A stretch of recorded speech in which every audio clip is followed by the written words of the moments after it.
This channel does not promote any violent, harmful, or illegal activities. All content provided by this channel is meant for an educational purpose only. দীপ, একটা নাগরিক আন্দোলন, সেই আন্দোলন গণ আন্দোলনের রূপ নিয়েছে। আর তার কারণ কি? তার কারণ একটা খুন ধর্ষণের মতো একটা জঘন্য ঘটনা। তিলোত্তমার খুন ধর্ষণের পর একাধিক ব্রেক আমরা করেছি, একাধিক তথ্য আমরা সামনে এনেছি, একের পর এক আজও আনছি, আজও আনবো। দীপ, কি খবর রয়েছে?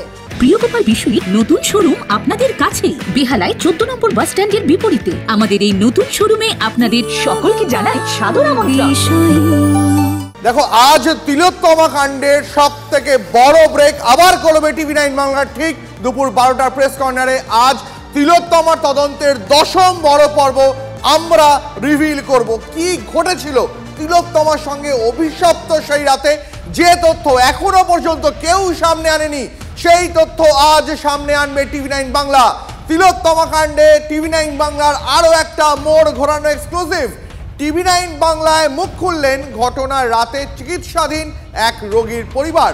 প্রিয়গোপাল বিশুইর নতুন শোরুম আপনাদের কাছেই, বেহালায় 14 নম্বর বাস স্ট্যান্ডের বিপরীতে। আমাদের এই নতুন শোরুমে আপনাদের সকলকে জানাই সাদর আমন্ত্রণ। সেমিনার রুমের উল্টো দিকে যে স্লিপ স্টাডি রুম, সেই রুমে ভর্তি ছিলেন মিঠু দাস। মিঠুর ছেলের দাবি, ঘটনার দিন রাত 1টা নাগাদ নার্স, স্বাস্থ্যকর্মী, নিরাপত্তা রক্ষী সহ অন্তত 7 জন জেগেছিলেন হাসপাতালে। সংখ্যাটা ভাবুন, 7 জন। প্রশ্ন উঠছে তাহলে যে পরবর্তী সময়ে ঘটনাক্রমের পরে কেউ টের পেলেন না, কেন টের পেলেন না?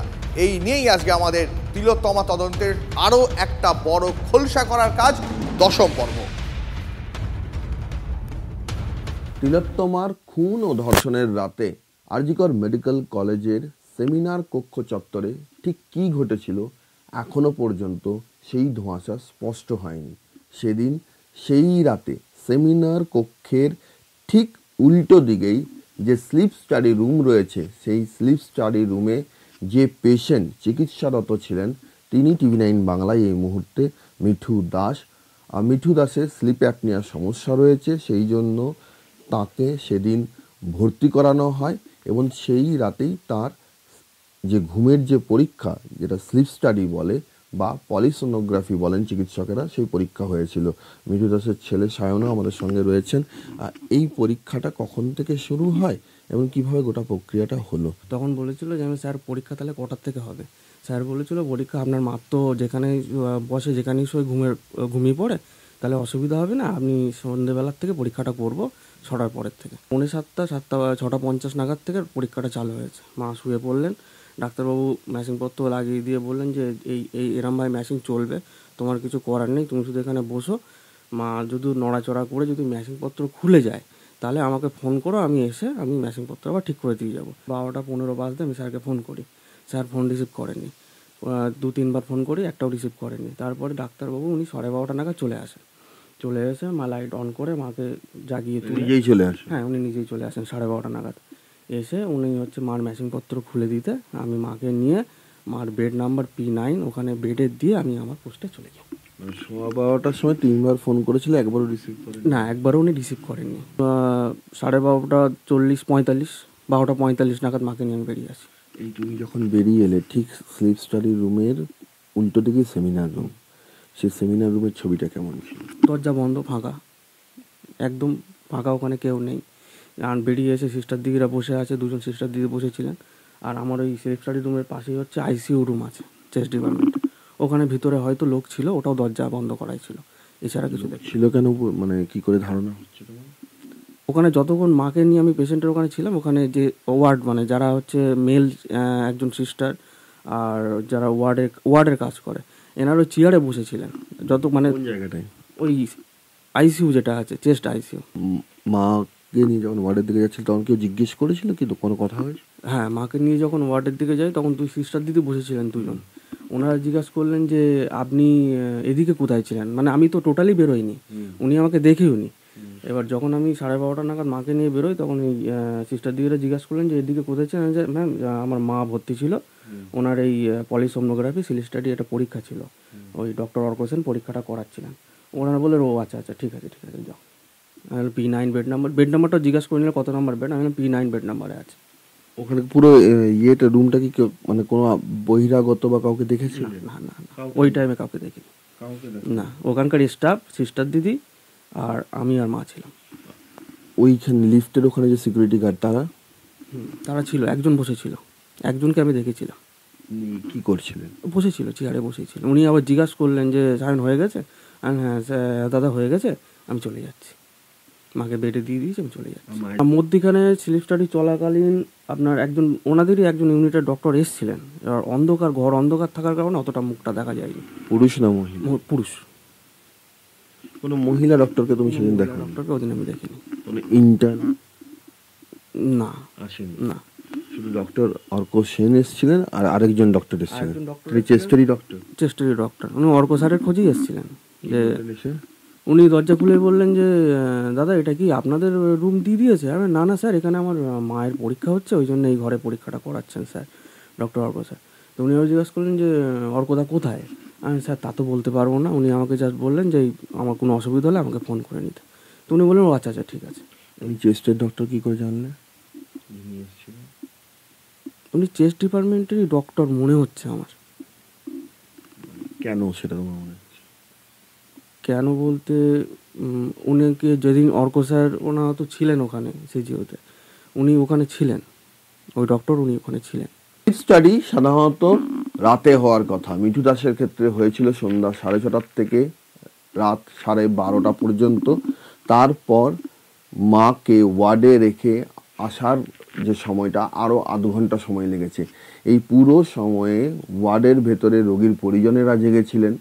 রাত 1টা নাগাদ নার্সিং স্টেশনে যারা ছিলেন তারা জেগেছিলেন। সেখানে স্লিপ স্টাডি রুমের পাশের ঘরে যে চিকিৎসা সংক্রান্ত যে ঘর রয়েছে, সেই ঘরে যারা কর্তব্যরত কর্মী তারাও জেগেছিলেন। প্রশ্নটা উঠছে যে তাহলে এতজন জেগেছিলেন, সকলে কি, যেটা মূল ঘটনার সময়, সেই সময় কেউ জেগেছিলেন না, কেউ কিছু টের পেলেন না? ক্যামেরায় অভিজিৎ দাসের সঙ্গে সৌরভ দত্ত, TV9 বাংলা, বসিরহাট। সৌরভ এই মুহূর্তে আমাদের সঙ্গে সরাসরি রয়েছে। সৌরভ, কতগুলো জায়গা আমার বুঝতে একটু অসুবিধে হলো, তুমি যদি একটু ক্লিয়ার করতে পারো। এক হচ্ছে যে স্লিপ স্টাডি, এটা তো গোটা রাত ধরে হওয়ার কথা, মাঝে হঠাৎ করে শেষ হয়ে গেল কিভাবে, কেন? এক। দ্বিতীয়ত হচ্ছে দুজন নার্সের কথা এই মিঠু দাসের ছেলে পরিষ্কার বললেন, তারা কোথায় ছিলেন? তার মানে তারা জেগেছিলেন, তারা কিছুই টের পেলেন না। এদের ভূমিকা নিয়ে এখনো পর্যন্ত কি জানতে পারছি আমরা? এবং এই যে সেমিনার রুমে কেউ ছিল না, ওই জায়গায় দরজাটা বন্ধ করা ছিল, এটাই বা কি করে ক্লিয়ার হচ্ছে বিষয়টা? দেখো মঞ্জিরা, আমরা যে প্রশ্নগুলো তুললাম, যার কাছে আমরা পৌঁছে গেছিলাম, তিনি সেই সময় সেখানে সেই রোগিনীর পরিজন সন্তান সায়ন দাস, যিনি সেই রাতে গত 8ই আগস্ট সেমিনার কক্ষের ওই চত্বরে রাত 1টা পর্যন্ত অন্তত ছিলেন। তার যে বয়ান অত্যন্ত গুরুত্বপূর্ণ। তার কারণ হচ্ছে যে প্রশ্নগুলো তোমার মনে রয়েছে সেই প্রশ্ন আমার মনেও রয়েছে, কিন্তু সেই প্রশ্নের সদুত্তর যারা দিতে পারেন সেই আরজিকর মেডিকেল কলেজের নার্সরা, সেই আরজিকর মেডিকেল কলেজের কর্তব্যরত স্বাস্থ্যকর্মীরা, সেই আরজিকর মেডিকেল কলেজের চেস্ট মেডিসিনের পিজিটিরা, তারা সকলেই মুখে কুলু পেটে রয়েছেন। এমনকি এমন একটা সময় ছিল যে সিবিআইও তাদের বিরুদ্ধে অসহযোগিতার অভিযোগ করেছেন আরজিকর মেডিকেল কলেজ কর্তৃপক্ষের কাছে। প্রশ্নটা উঠছে যে তারা বলছেন কেউ কিছু জানতেন না। যে প্রথম যখন ঘটনাক্রম আমাদের সামনে এসেছিল, তারা বলা হয়েছিল যে 11:30 সময় খাওয়া দাওয়া করে যে যার মতো নিজের ঘরে চলে গিয়েছিলেন তাদের কাজে, এবং সকলেই বিশ্রাম নিচ্ছিলেন। এমন একটা তথ্য কিন্তু আমাদের কাছে উঠে এসেছিল। নার্সিং স্টাফরা তারা বলছিলেন তারা কেউ সেখানে কখনো ছিলেন না। কেউ বলার চেষ্টা করছিলেন যে গভীর রাত, সেই সময় নার্সরা অনেক সময় ঘুমিয়ে পড়েন, স্বাস্থ্যকর্মীরা ঘুমিয়ে পড়েন, সেই কারণে কারোর পক্ষে কারোর জানা সম্ভব ছিল না। সায়ন দাসের বয়ান প্রমাণ করছে সকলে যারা অন্তত জেগেছিলেন তারা কিছু না কিছু জানতেন, কিছু না কিছু জেনেছেন। কি বলছেন সায়ন দাস? বলছেন তার মায়ের স্লিপ স্টাডি পরীক্ষা চলছিল। অসঙ্গতি এক, স্লিপ স্টাডি পরীক্ষা সারা রাত ধরে হওয়ার কথা, কেন একমাত্র মিঠু দাসের ক্ষেত্রে 8ই আগস্ট সন্ধ্যে 6:30 পৌনে 7টা নাগাদ স্লিপ স্টাডি শুরু হলো আর রাত 12:30টার মধ্যে সেটা শেষ হয়ে গেল? বলা হচ্ছে যে সেই রোগীরই সমস্যা ছিল যে তিনি যেখানেই বসেন সেখানে ঘুমিয়ে পড়েন। যদি তাই হয়, যদি সেখানে তিনি ঘুমিয়ে পড়েন, সেই বিষয়টা যদি হয়, স্লিপ স্টাডি দেখারই কথা যে রাতের বেলায় যখন রোগী আসল রোগিনী যেটা সাধারণ মানুষের যেটা ঘুমানোর সময়, সেই সময় কি হচ্ছে? তার ক্ষেত্রে পিজিডি অর্ক সেন বলেছিলেন যে যেহেতু তার মা বসেই ঘুমিয়ে পড়ে সেই জন্য তার সন্ধ্যেবেলার থেকে স্লিপ স্টাডি করলে অসুবিধা হওয়ার কথা নয়। চিকিৎসা বিজ্ঞান, রেসপিরেটরি মেডিসিন যারা চিকিৎসক রয়েছেন তাদের কাছে এই যুক্তি কি গ্রহণযোগ্য? স্লিপ অ্যাপনিয়া কখন হয় পরীক্ষা তো সাধারণত হয় যখন তাদের গভীর ঘুম থাকে। কেন হলো সেটা পিজিডি অর্ক সেন আরও ভালো ব্যাখ্যা করতে পারবেন। হয়তো তার যুক্তিসঙ্গত কারণ রয়েছে যে যেহেতু রোগী বসে ঘুমিয়ে পড়েন সেটাই হয়তো যুক্তিসঙ্গত কারণ হতে পারে তার ব্যাখ্যা অনুযায়ী। কিন্তু এই প্রশ্নটা রয়েছে যে কেন স্লিপ অ্যাপনিয়া টেস্ট যেটা সচরাচর সারা রাত হয় সেদিন কেন সন্ধ্যার থেকে শুরু হয়ে 12:30টার মধ্যে শেষ হয়ে গেল। অসঙ্গতি 2, তাকে যখন ফোন করা হয়েছিল 3বার ফোন বেজে গেছে, তিনি ফোন ধরেননি, পরে এসে বলেছেন তিনি ব্যস্ত ছিলেন। এখন ঘটনাক্রমের ক্ষেত্রে সেটা একটা বড় প্রশ্ন হয়ে দাঁড়িয়েছে যে ওই সময় তিনি কোথায় ছিলেন এবং কেন তিনি 3বার ফোনটা ধরলেন না। এই প্রশ্নের উত্তর তার কাছে একদম আমাদের নজর থাকবে সৌরভ, নজর থাকবে। আপাতত ধন্যবাদ।